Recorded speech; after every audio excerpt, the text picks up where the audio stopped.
yang gak kenal ikan teri? Ya, betul. Tumpukan ikan kering kecil-kecil yang dijual di pasar ini. Pasti sering lihat kan?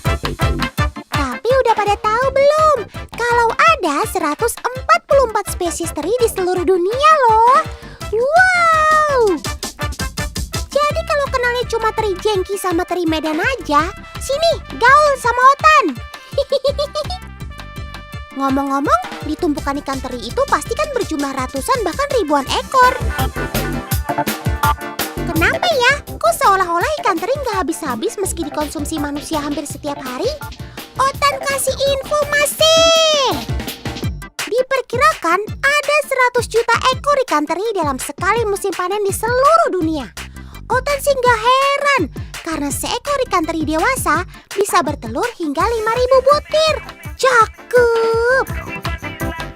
Nah, sebelum si teri ini jadi berbagai olahan lezat, paman nelayan harus menaklukkan si teri ini di lautan lepas.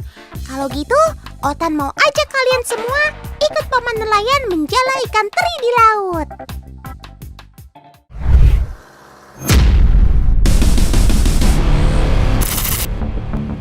Loh! Hei, tolong! Ada orang jatuh ke laut! Waduh, apa nggak ada orang yang lihat ya? Atulah, paman-paman! Ayo tolong selamatkan orang yang tercebur itu sebelum terlambat!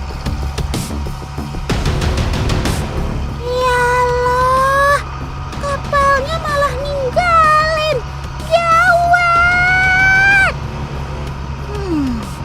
Otan curiga nih. Sebenarnya apa yang terjadi di sini? Paman editor, coba tolong putar ulang adegannya.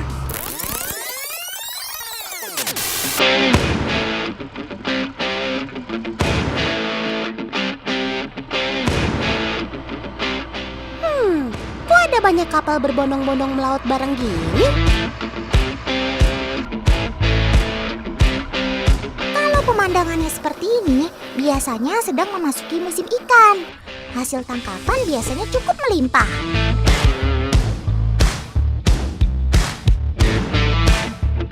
Salah satu rahasia bagaimana paman nelayan bisa menemukan ikan buruannya di lautan lepas seluas ini karena bantuan burung-burung camar ini, teman.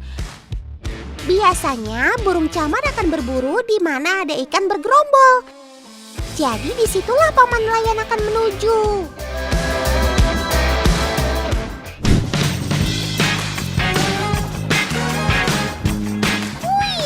Kan benar kata Otan.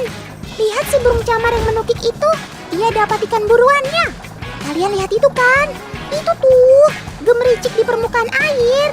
Air laut yang sedang tenang tiba-tiba saja bergemericik seperti kejatuhan butiran hujan. Padahal sedang tak hujan. Tuh lihat, burung-burung camar juga menukik sambil memburu ikan kecil ke arah gemericik itu. Ini dia pertandanya.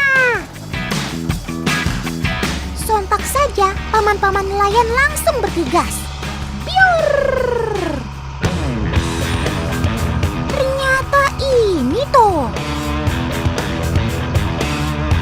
Orang yang tercebur di awal tayangan tadi, rupanya ia adalah salah seorang nelayan yang bekerja di kapal ini. Paman ini punya tugas khusus. Ia sengaja melompat ke air untuk mengawali perburuan ikan. Ia bertanggung jawab sebagai orang yang pertama menurunkan pemberat jaring pukat. Kemudian, ia pun bertugas untuk menjaga bagian sisi ujung dari jaring yang dibentangkan agar tetap pada tempatnya. Kalau sudah seperti ini, kapal nelayan harus bergerak kilat melingkar mengelilingi ikan-ikan ini. Jaring nantinya akan mengepung kawanan ikan. Paman nelayan yang lain juga tak hanya berpangku tangan. Mereka bahu-membahu untuk menebar jaring. Teknik ini sering disebut sebagai pukat cincin. Cara penerapannya memang dibentangkan melingkar seperti cincin. Kapal nelayan harus dengan cepat membentangkan pukat jaring. Tidak tanggung-tanggung, panjang pukat jaring seperti ini bisa mencapai lebih dari 300 meter.